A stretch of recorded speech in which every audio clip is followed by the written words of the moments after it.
Are you related to Ryan? I was Yeah, just he's my checking. brother. Okay, I was checking the spelling and I was like, wait a second here. All right, I got it. All right, because I was because I would how it's spelled on my phone versus how he actually spells his name is two different things. So I'm over here on Facebook, but god damn, that looks familiar. I didn't hear you say that it was your brother. All right, hell yeah. Yeah, man. Yeah, no. I don't, dude, it didn't even, I didn't know that you were in the same group or whatever you guys, I think a guy, Mike, helps you guys run this thing or Yeah, something. I don't know. I hear yeah. him talking about it, but I just remember seeing a picture of this badass boat that he was on, Travis. And then I'm like, okay, your storage. If you're a real estate agent earning $200,000 a year and you want to grow your passive income, this show is for you. Learn secrets other agents use and hear from experts in our field who will guide you on your journey to investing in assets like apartment communities so you can take your commissions and turn them into cash flow. Here's your host, Randall. Let's dive in. All right, all right. Welcome back. It's awesome to have you here today. I have an awesome guest on. His name is Ian Horowitz. We talk about how he's a firefighter that turned investor with over $70 million portfolio.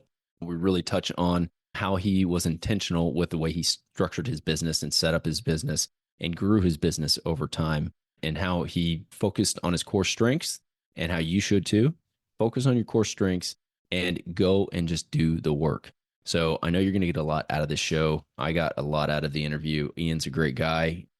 Funny enough, I think he knew my brother, or I know he knows my brother. And so we just riff on that a little bit. And so it's awesome to meet other investors and other active real estate professionals in the space. And so I love putting on this podcast and having people come on the show. I get a ton out of it, and I hope you are too. If you are getting something out of the show, please go on, rate and review wherever you listen to the show. Even if you just put a word in as a response or as a review, that helps us a ton to bring on these amazing guests. So let's jump into our interview with Ian and kick it off right here. Let's go. So let's start with what markets you're in. Like, where are you currently investing? Are you all over the United States? What are you working on? Give me the high level. Yeah, the high level is our main office is based out of Baltimore, Maryland, and most of our residential, industrial, those types of sites are local to us in Baltimore because we like to self-manage. We like to have them in our backyard, but we're pretty opportunistic investors. So we have self-storage, and self-storage, we're agnostic to where we go. It needs to be an easy plane ride, or it needs to be a region where we can have some scale. But we have stuff in the Southeast United States as well: Alabama, Mississippi, Louisiana, Texas, and Arkansas. So we got a pretty diverse portfolio. I know we're just jumping into it, but I'll give you my 2024 thesis is we've been looking at moving some of our capital closer back to home because there are some competitive advantages that we notice in our portfolio of the stuff that we operate closer to home versus the stuff that we operate remotely and from afar. It's been interesting, but yeah, it's where we operate, a little bit of everything, and grind away. Let's dive into that then, because I'm curious. What are the operational efficiencies that you're noticing? Yeah, so our backstory is Dan and I, my business partner, we were firemen for the city of Baltimore, and we had a lot of like contacts local to us where we were in Baltimore. We had a lot of nuances to operating in the Baltimore market, and it forced our hand to create processes, management, working with contractors local to us. It forced a lot of hands, but what it did was it actually built a culture inside of our company. One of the problems, operational challenges that we're facing with operating our self-storage facilities from afar, and we're talking over 1,000 miles, is well, the boots on the ground understand the job, is they don't necessarily understand our culture of get it done now. I was going to curse, so I don't want to curse on your show, but Get shit done. It's all right, okay. there you go. No, it's I'd rather you fuck up doing something than you fuck up doing nothing. Yeah. And I don't know that they understand that's who and what we are. You gotta remember, like when we're renovating houses or apartments, and my drywall guy runs into my plumber that runs into my HVAC guy, they all start chirping and they all start working together and they all start understanding how we work, how we pay, how we get shit done versus out in at some of our storage sites. We can talk about it all we want, but like in Baltimore, those guys know us from the days when we were getting our hands dirty. We were there next to them, picking up trash, running, going to get materials. They know that we're not afraid to work. Whereas we buy these big commercial assets from afar. And so that's that guy. He might dress like me, but he's not me because he bought this big facility. So it's really just translating our culture. And a lot of them do understand it 100%. They get what we do. Just sometimes it's easier when it's next to you to get stuff done quicker than it is from afar, because it's like, all right, it's out of sight, out of mind, not the world's biggest problem. It'll get resolved and things fall by the wayside because sometimes what's in front of you gets done quicker than the stuff that's afar. And it's just a real life challenge. It is what it is. And we navigate it as best as we can every single day. Yeah. No, I can concur with that. And I think, yeah, contractors always seem to be the challenge, right? In the business in general.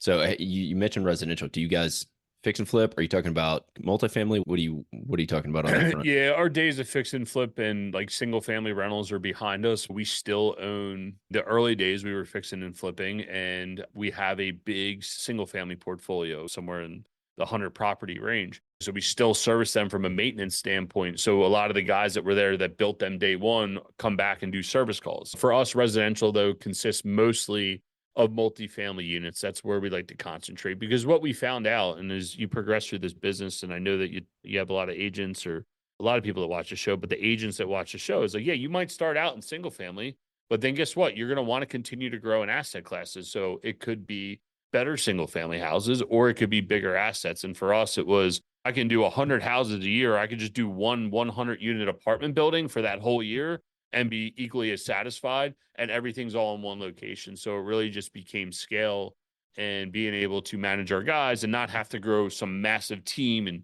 transactions all the time versus just doing that one right deal a year. And that's really what we're looking for going forward. Yeah, no, that's well said. That was exactly when Ryan and I were working together. We were like, okay, the only way to grow this thing is to do more transactions. And it just eventually kills you. You're like, spirits. And those of you that are watching on video, you still got hair, luckily, but like mine just boom, gone, started turning gray. And the problem in single family, I don't want to say it's a problem, but I feel like the commercial assets challenge you a little more to go back and underwrite all the time. Whereas in the single family, it's, I know the comps in this area, boom, let's just do it. It's just another deal. What's the big deal, dude? Let's just do one more. It's around the corner from the other one. We already know the numbers. Whereas in the commercial world, it's, I need to check every box, dot every I, cross every T, go back and reread it 4 times before I go and do that deal. It's not like you're just jumping in. I like that challenges you and makes you gut check yourself before you just go jump into the deep end and just go. And I think people get stuck in the single family realm because they get addicted to that. They get addicted to the feeling of buying another property because it hits those endorphins. Comfort. Oh yeah, it's that, and it's comfortable. It's easy and it's comfortable. You don't need a degree to analyze a rental property. You don't need a degree to do a commercial property, but you do have to actually figure out how to use a spreadsheet and underwrite a deal and check on crime rates and do basic research. You mentioned something I wanted to ask you. Curious, what does the portfolio look like now? You got 100 doors on the single family side. What about storage, and what about multifamily, actual complexes? And what do you classify as multifamily? 4 plus or 25 plus, 100 plus? Yeah, for us, it's our smallest building, 7 units. So for me, it's five units or more. But we have about 250 residential doors between multifamily and single family. Okay. All that's in the Baltimore metro area. Everything's within an hour of Baltimore. We have some Airbnbs just because we picked up and we were dicking around. But the majority of our portfolio sits in self-storage, which we have about 700,000 square feet spread across 15 sites. And then we have some larger industrial stuff. We have about 150,000 feet of industrial. And again, it was really that we became opportunistic, right? As you start to figure out your business model, what we found out is we're really good at fixing. That is our wheelhouse. Like, we're construction guys first. So what was our value that we brought to our friends and family as investors? It was the ability to go buy trash and turn it into something that's worth more at a later date. I'm not going to say it's going to be gold every time, but we put the building into a better location. And that's how we just became opportunistic of, we can apply our construction arm into each one of these different asset classes and grow it and just go. And again, it went back to, in the single family space, I can't find enough, or there's too much deal flow and I don't want to do it that way. And we got priced out. And then in the multifamily world, local to us, it was like, I know you guys are out in Texas, but like, I couldn't imagine, just because the operational challenges in Baltimore of owning residential real estate in another state, just because Baltimore, we're a very blue state, have a lot of problems, a lot of pro tenant, everything. And I couldn't imagine a property manager running one of them. So for us, it was like, I want to buy more multifamily, but I don't want to go out of state. But then I'm competing against all the institutional capital from New York, Philadelphia, Boston, DC. They're all chasing these deals around us. And it just became too much competition. And the ones that we picked off were big trash deals that nobody wanted to touch, or they were sweetheart deals that worked for us. And then really the storage, the reason that became about and the industrial stuff became about was because there was opportunity local to us where there was enough scale outside of our jurisdiction and we felt comfortable operating it from afar that we didn't have to worry about the residential consumer laws that we did, say, with the self-storage or the industrial that was out of state. And that's just how we ended up in the self-storage world. That's how we ended up in the industrial world, was being able to operate our business without the consumer laws and be able to operate that business from afar, and gave us our ability to go do that. Yeah, I'll tell you, it's very appealing to not have to deal with that. So I want to touch on that in a minute. But you mentioned something that I want to highlight again. It's, if you're listening to this, right? You said something that it struck a chord. You are construction guys first, right? Your value add. This is what I bring to the table. And so if you are trying to find a space, trying to find some way to add value to either a team or to your business or whatever it is, find that strength that you have and then just exploit that. And so just very key that you guys tuned into that and you use that to your advantage. Obviously, I would say anybody can do that. And that's, I think, why I get mad at like certain people that surround real estate. Like when I saw the request for your show, and just so you guys know, I'm friends with his brother, and then I'm sitting here looking at his last name. God damn, Ryan, and you guys spell your name the same way. So we finally put two and two together. But prior to that, I was so excited to do the show because it was agents building cash flow. And I'm like, the agents have the key, dude. Like, you guys look at deals every day. You're selling deals to people every day. Like, you have all the intrinsic information, or the insurance agents or the lenders. I'm like, you guys see deals at a level that Dan and I never see deals at. And I'm like, dude, you guys should be in real estate. You guys should freaking crush it. And I think, again, if you look at what works for you, I was talking to our marketing guy. He wants to get into self-storage. And I said, Gabe, you have all the marketing data. You should be able to go in and find facilities in areas where ads perform at a different level than we would ever be able to figure out. You might be able to find a deal in an area that I would never buy because you can dominate Google ads, or you can dominate Facebook ads and fill up a facility. That's your skill set. Apply it to when you're underwriting deals to be able to utilize that to give you a competitive advantage. So I think that's, yes. There are many on-ramps from where you are to get to where you want to be, type thing. Again, I just want to highlight that because I thought it was a great point. And then so we're talking about your operation, and the operation required to go out and say, do 100 single family fix and flip in a year, or wholesales, or whatever it is, right? You need an operation to do that. And so now in your current operation, if you guys went away from that sort of strategy, what does your operation look like? You've got so many single family doors you have to deal with, plus multifamily. Do you guys have 20 people on staff? Do you have just you and a guy? Everything else is outsourced, or what does that look like? Yeah, so we have 15 employees. Dan and myself are at the top. And then we have an operations manager. He'd be equivalent to a COO. Ryan Tucker, he was our first employee that we hired. We were so nervous. We didn't know how we were going to pay for him or anything. And he's been one of the best, probably the best hire that we've had. And he allowed Dan and I to start concentrating on the business. And then from there, it just naturally grew. Added maintenance staff, added office staff. And then for the storage, we have boots on the ground. And in those employees, I count my VA, right? Because she does all the back end stuff. Or we have a few VAs that do all of our social media content. But there's 15 of us. And as we've grown the team, it's like the responsibilities, like there's some days you're like, yo, dude, how did I ever get anything done? And how did I miss all this crap that we used to do? And the concentration changes. But it also is, as we add employees, the properties get better because now they're concentrating on the properties and we concentrate on the investors and the deal flows. My day to day, I'm looking at deals, I'm handling investors, and I'm handling all the crap that falls to the floor that nobody else wants to do, and then find out who's should be handling that. And my business partner, I'm the visionary, and my business partner is more the operator, implementer. He handles the finances and oversees that side of the house. And it's a good back and forth that has allowed us to grow consistently in a nice time period. How did you and Dan come together? Yeah, so we grew up outside of Philadelphia together. We both wanted to be big city firemen. We grew up in the 9/11 era, I guess you could say. We both graduated high school in 2000, 2001. 9/11 happens. We were already volunteering at the local fire department, and then becoming a career fireman was like the thing to do. But in Philadelphia, you actually had to live in the city to get to even be able to test, let alone get hired. Like one of our friends got hired. He was going to Temple, and the deputy chief showed up at his house and checked his underwear drawer to make sure he was actually living there and not faking it. So for us, we had to go test outside, and that's how we ended up in Baltimore together with a few of our other friends. Actually, there was 5 of us that ended up down in Baltimore from where we grew up. And in 2012, I got started in real estate, buying a couple single families.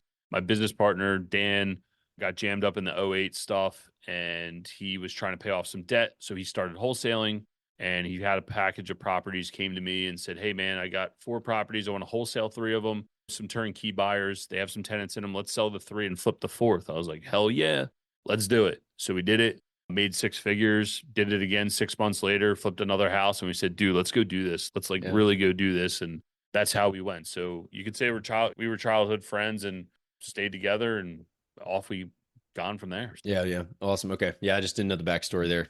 I now recall you saying you were both firefighters, but it went deeper than that. So yeah, cool story. That I always wonder how partnerships come together. I'm always like, how does this come to pass? And definitely some of the bonding that you guys would do through the firefighting and prior to that would certainly help you guys on the trust. Yeah, some business partnerships come together because it's like, okay, I have this, you have that. Let's just join forces and do it better. For us, it's always been one piece of paper, borderline handshake type deal. It's never been like something super formal. We've grown to $70 million in assets. And has there been some blowout fights? Yeah, I could probably count on my hand how many blowout fights there is, but we've always just gone and done our job. And I think some of that does come from the fire department of being humble, putting your head down, go and just get your job done and let your actions speak louder than your words.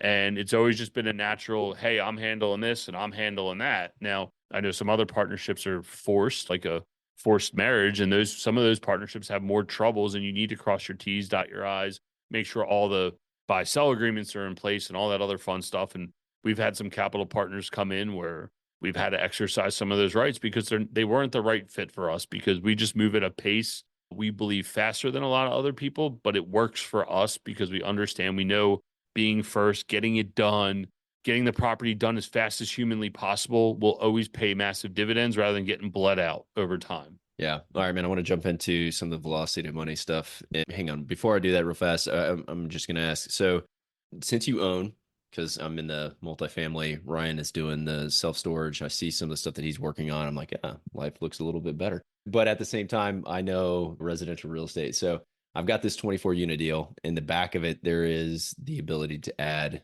storage, or I was thinking of just adding some more units to it. But then my wife actually was like, why don't you just do storage in the back? So I've got a couple of questions, right? Just around the crossover of management and the difference between self-storage management and multifamily management. So you guys, you do your own management since it's close to you, correct? Okay. So then what is high level or highlight the difference in managing those two different types of assets? One, you're going to have a judge that tells you you're the world's worst person, depending what state you're in. And one, you can just go and auction their stuff. That's like the most simplest of simple there is. But if you really want to get down to it, let's first talk about like customer acquisition. In the multifamily world, what there is, we have the ability, like it's a more of an emotional purchase, right? They're going to spend time. They're going to figure out, if I move here, I don't want to move again and like for a really long time, or I'm coming here to Bridge to go buy a house. Okay. All right. Done. Now on the storage side, and your time window in the multifamily space might be a 3-month time horizon to acquire a tenant. You're going to spend a lot of time tracking them down. You're going to vet them. You're going to do all those fun things. Now in the storage world, dude, I'm like 2 hours, like less than 2 hours is my window to close a tenant. They call, they go online, they can rent a unit on their own. I don't have to interact with them. So the customer acquisition side, I would say the benefit is in storage because you can rent online. There's also a high benefit to the multifamily side of being able to vet your tenants and who you're getting, what they're doing, their income levels, the likelihood that you're going to have to evict them. And you also get to see them, feel them. Hey, like you're not feel them, touch them, not like our president, but feel them like, hey, who are you? What's going on? I understand you're a normal person. Cool. Come move into my unit. I'll take this risk. Whereas someone rents online, they could be a bum off the street and they're taking the dollar move-in special to rent your unit. It happens. Okay. Now from the operational side, multifamily loses in a lot of ways because you got heat, you got water, you got backed up toilets, you got the pride of ownership. My favorite one is when we go to a tenant's house, hey, there's a problem. cool. Our maintenance guys will be coming over. You're not coming to my house unless I'm home. I'm like, time out. It's our house. And thank you for taking the pride of ownership, but I want to protect our asset and get it done. You have that challenge there. Whereas the storage, it's not an emergency. It's not the end of the world. People aren't living in your units.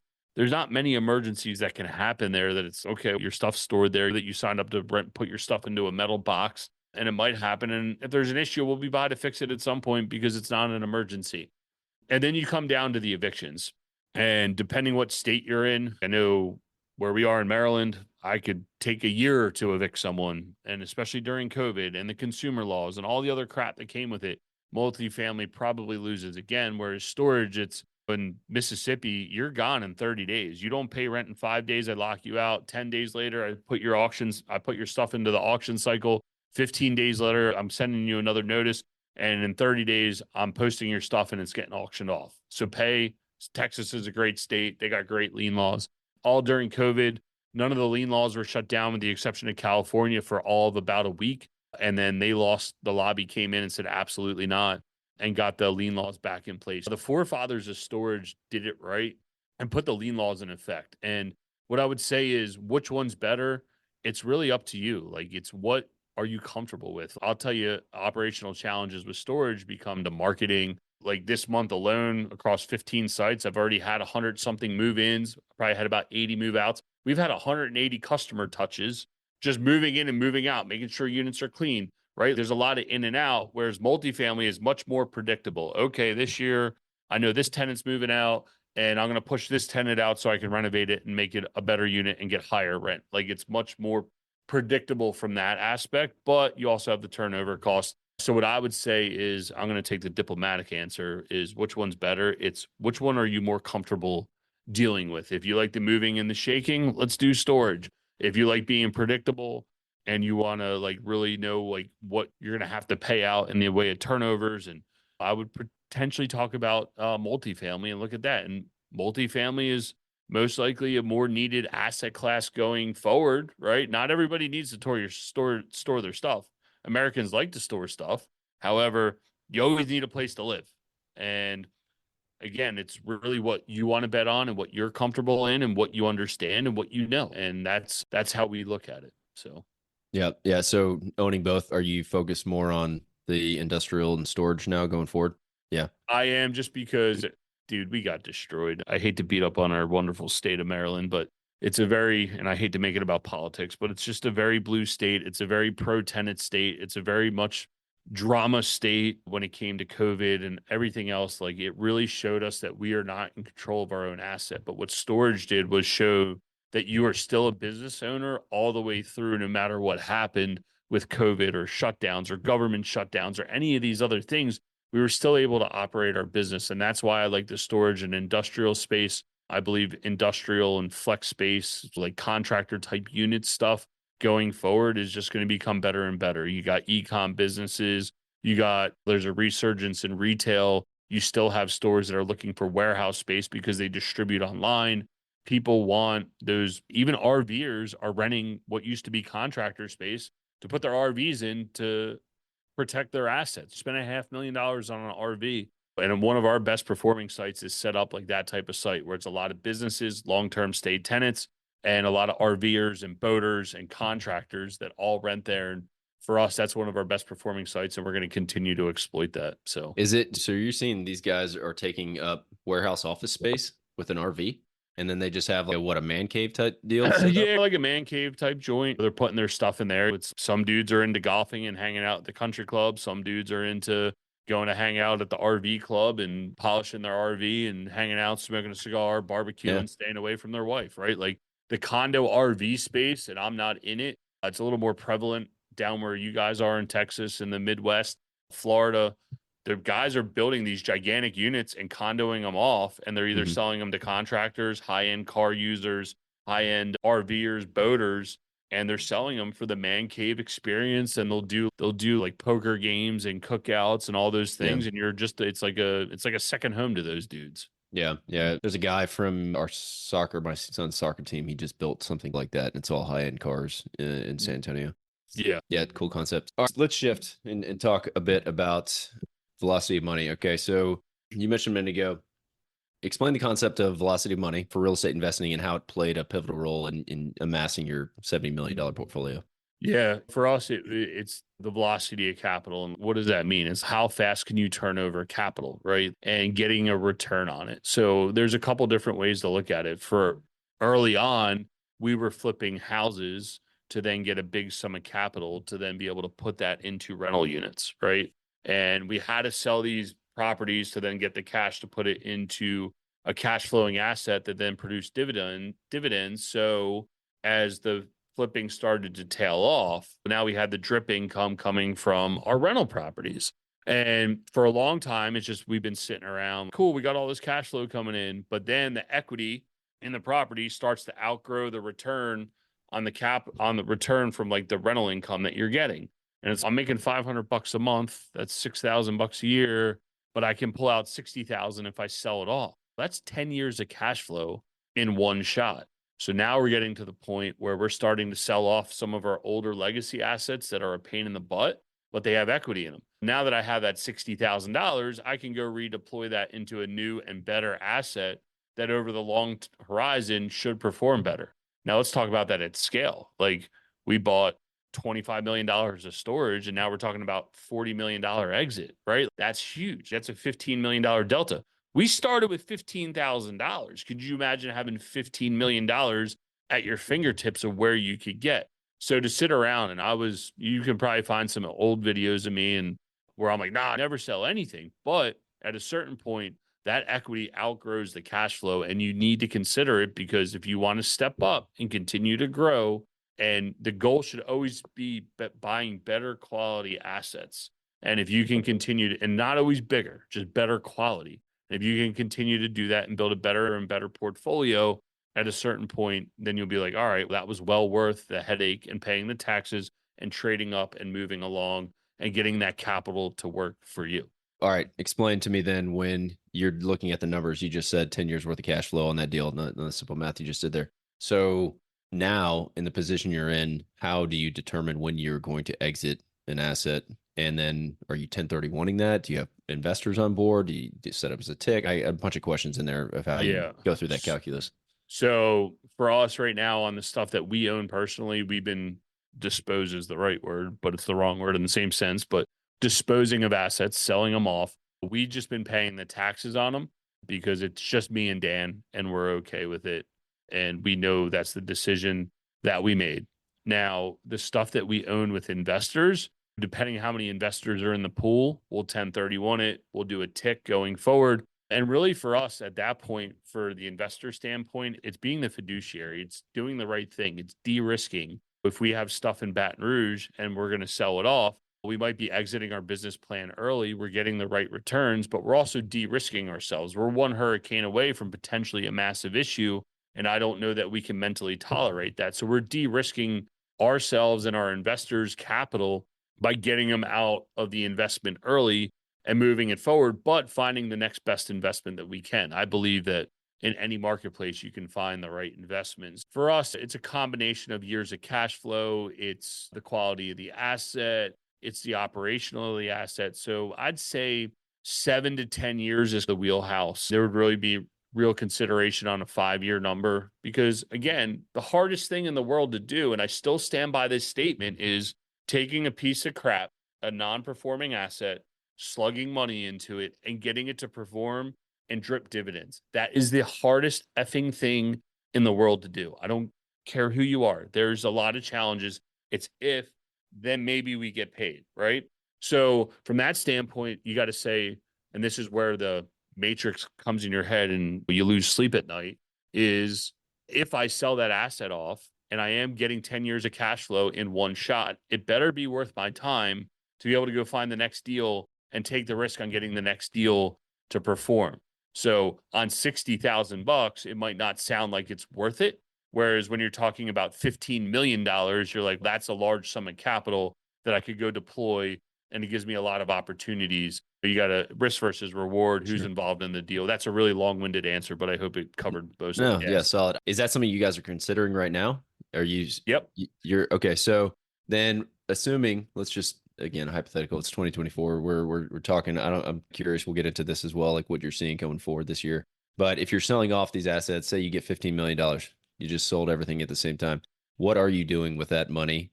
How do you allocate that capital to one, preserve? Obviously, preservation of capital is huge. It's your money. Are you going to put it in stocks? You put it in some bond? You're going to buy more real estate? What are you doing with it? I'm a one trick pony, so it will be in real estate because I love real estate. It's the best thing in the world. It's the thing that I understand the most. And that's always been a thesis of mine. When we were in the fire department, we had the opportunity to put money into 401k type plans. And I just hate the stock market. And this is a whole nother story, but like you raise capital and people won't give you 25 grand, but then they'll put $100,000 into the stock market, into a company that they can't even talk to the CEO, let alone the lowest level employee. So it's just funny. But for us, if we sold that off and let's just say we net some ridiculous amount of money, and it doesn't matter whether it's 5, 10, $15 million, it could be $20 million. Yeah. Really what we're going to look at is a third of it's going to go into cash flowing assets that are stable, that it's like, hey, we might buy it in cash and just get the 8% return. Cool. That's a bucket. We still have our income coming in. Then we're going to take I would assume a third to a half of that, and we're going to stick that into value add type deals that we're used to doing. We want the pops of equity going forward. Yeah.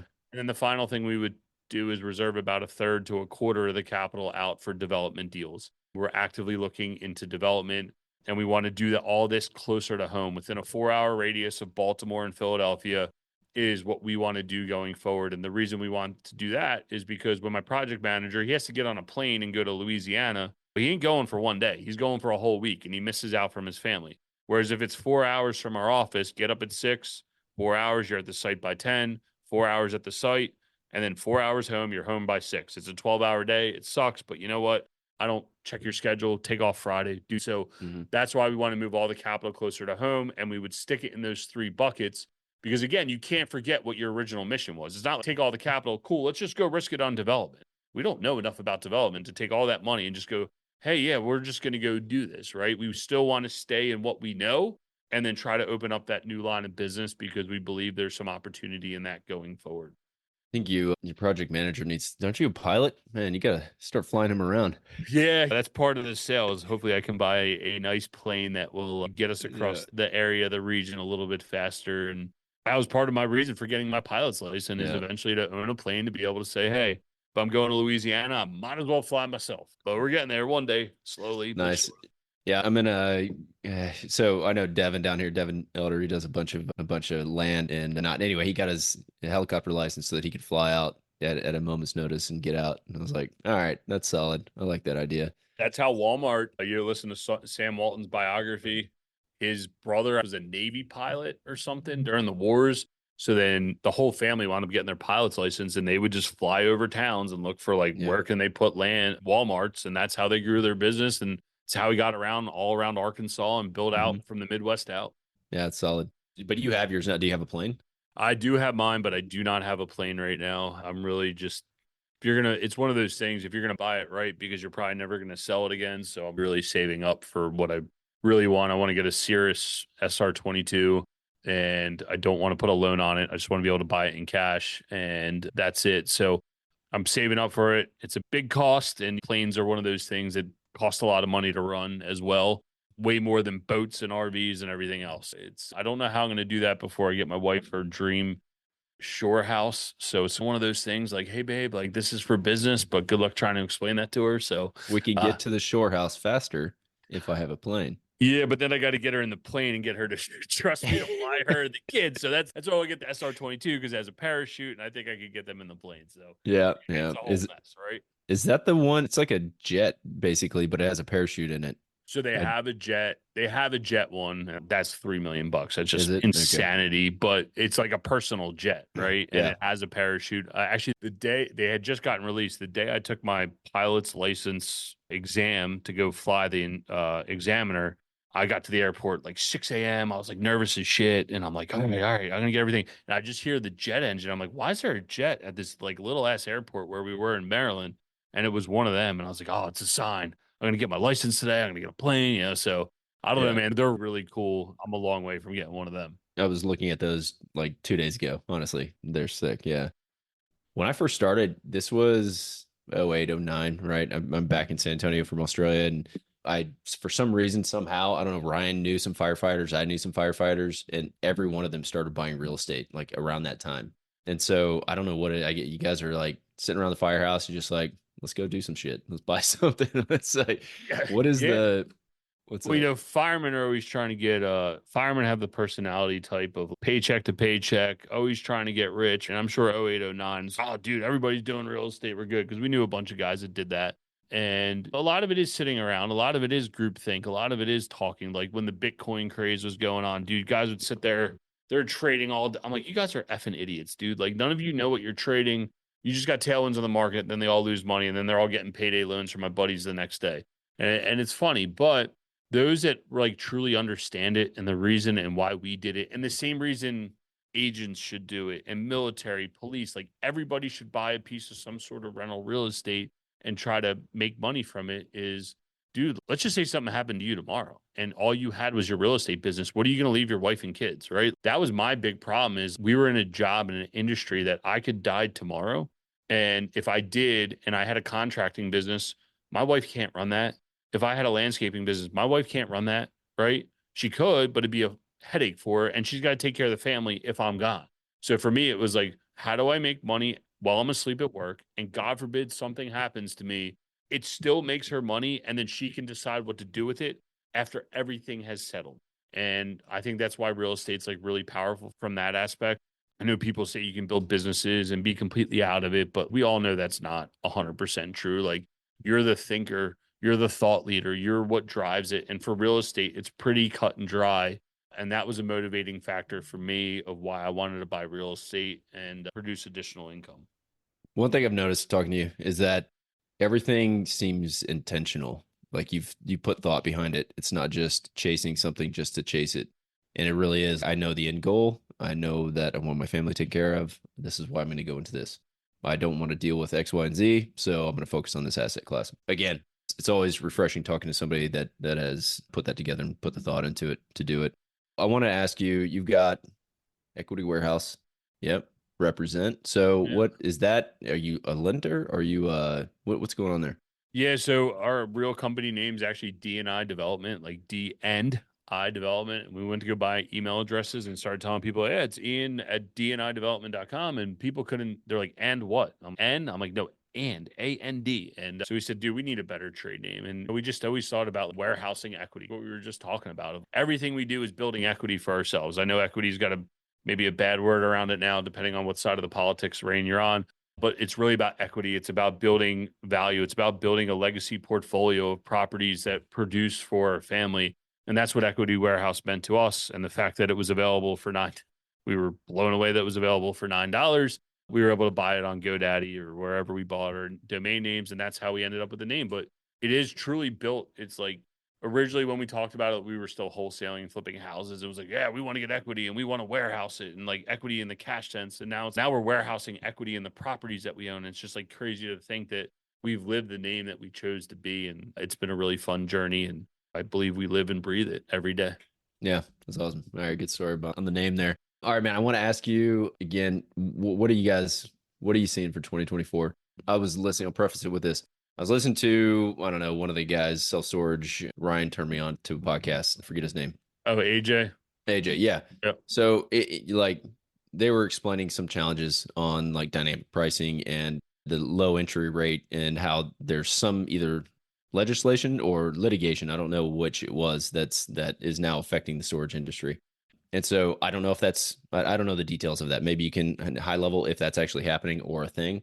But if it is, what do you see going forward in 2024 and 25 for your business? Yeah, I'm not close enough to that case. Okay. I'm not following it. I keep my head down until it like really affects us. And the local state associations are saying you can't do this. But what he's probably alluding to is what a lot of the REITs, your Extra Space, Life Storage, CubeSmart, Public Storage do is they'll get you in at $5 or $10 or not a special, just like, hey, your base rate's $10. Next month, now it's 15. Next month, it's 20. Next month, it's 25, so on and so forth. And you just drive rates because we're all on month-to-month leases here. And there's really no legislation around that. So he's probably talking in regards to that. I'll have to go back and listen. But what I would say holistically, and this is not just to self-storage. Self-storage has had some price retractions, had some issues occupancies come down a little bit as people go back to the office and those types of things. But what I can say is in 2024, the same as it's been through 2020, we started in 2012, formalized in 2014, and we've worked through this 10-year cycle. It doesn't matter where we're at in the cycle. There's always a deal to be had. There's always a way to get a deal done. At the height of COVID, we bought a 76-unit apartment building with 90% owner financing, and we're talking about a $5 million deal there.